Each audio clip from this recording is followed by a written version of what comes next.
wabarakatuh. Halo, kami dari kelompok 3. Dalam video ini, kami akan membahas tokoh Erik Homburger Erikson dan teorinya tentang perkembangan psikososial.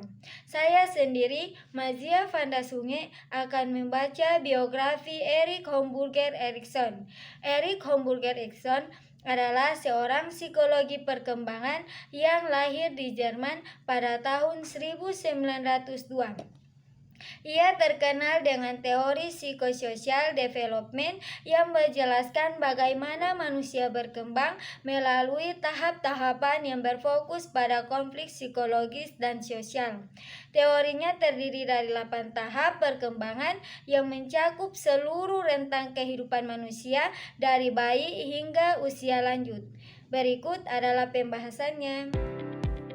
Adapun tahapan-tahapan perkembangan dalam teori Erik Erikson, yang pertama, kepercayaan versus ketidakpercayaan, yang dimulai pada umur 0-1 tahun, di mana tahapan ini menjelaskan bahwa bayi belajar mempercayai dunia melalui pengasuh. Bayi yang diberi perhatian merasa aman, sedangkan yang diabaikan akan merasa tidak percaya. Yang kedua, otonomi versus ragu-ragu, yang dimulai pada umur 1-3 tahun, di mana tahapan ini menjelaskan bahwa anak mengembangkan kemandirian jika diberi kebebasan, tetapi akan ragu jika terlalu dikontrol. Contoh, anak yang belajar memakai baju sendiri merasa mandiri, tetapi yang sering dikoreksi merasa ragu untuk mencoba hal baru.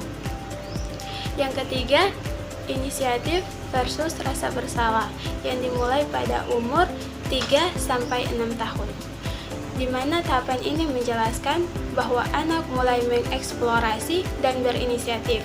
Dukungan mendorong kreativitas, sedangkan hukuman menimbulkan rasa bersalah. Contohnya, anak bangga menggambar, tetapi jika dimarahi karena merusak dinding, ia akan merasa bersalah. Yang keempat, industri versus inferioritas, yang dimulai pada umur 6-12 tahun, di mana tahapan ini menjelaskan bahwa anak mengembangkan rasa kompetensi melalui keberhasilan di sekolah dan sosial. Kegagalan menyebabkan rasa rendah diri. Contohnya, anak yang berhasil membaca merasa bangga, sementara yang kesulitan merasa tidak cukup cerdas. 5. Identitas versus kebingungan peran dialami oleh anak berusia 12 tahun sampai dengan 18 tahun. Remaja berusaha mencari tahu siapa mereka dan apa tujuan hidup mereka. Remaja mulai mengeksplorasi berbagai peran, nilai, dan identitas dalam kehidupan mereka. Remaja mencari jati diri dengan mencoba berbagai peran dan nilai. Jika berhasil, mereka percaya diri, dan jika tidak, mereka merasa kebingungan ataupun tertekan. Contohnya adalah remaja yang menyukai musik. Dia bisa bercita-cita menjadi pemusik ataupun seniman. Sementara itu, remaja yang tidak memiliki planning ke depan, dia bisa merasa kebingungan ataupun tertekan. Keenam, ada intimasi versus isolasi, dialami oleh orang yang berusia 18 tahun sampai dengan 40 tahun. Konflik utama yaitu dewasa muda berusaha membentuk hubungan intim yang mendalam baik dalam percintaan maupun persahabatan. Individu yang berhasil membangun hubungan sehat merasa dihargai, sedangkan yang takut terbuka bisa merasa kesepian. Contohnya yaitu dewasa muda yang menjalin hubungan erat merasa dekat, sedangkan yang sulit terbuka bisa merasa kesepian. Oke, yang ketujuh ada generativitas versus stagnasi dialami oleh orang berusia 40 sampai 65 tahun. Konflik utamanya yaitu individu berfokus pada memberikan kontribusi kepada masyarakat, keluarga, atau generasi berikutnya. Dewasa yang membantu dan berkontribusi merasa berarti, sedangkan yang terjebak rutinitas bisa merasa stagnan. Contohnya, dewasa yang membantu dan berkontribusi merasa berarti, sedangkan yang terjebak rutinitas bisa merasa stagnan.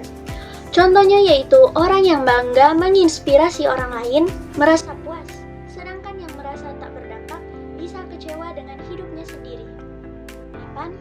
Atau terakhir yaitu integritas versus keputusan, dialami oleh orang berusia 65 tahun ke atas. Konflik utamanya adalah Pada usia tersebut, individu merefleksikan hidup mereka dan menilai apakah kehidupan mereka penuh makna ataupun tidak. Orang yang merasa hidupnya bermakna akan damai, sedangkan yang penuh penyesalan bisa merasa putus asa. Lansia yang bangga dengan pencapaiannya merasa damai. Contohnya seperti mereka membesarkan anak-anak yang sukses, mereka akan merasa kehidupan mereka itu damai. Sementara yang menyesali hidupnya, mereka bisa merasa putus asa. Teori Erikson ini yang menjelaskan tentang 8 tahap perkembangan manusia dari bayi hingga lanjut usia. Setiap tahap menghadapi konflik utama seperti kepercayaan, identitas, hingga makna hidup. Jika berhasil, individu tumbuh lebih sehat dan percaya diri.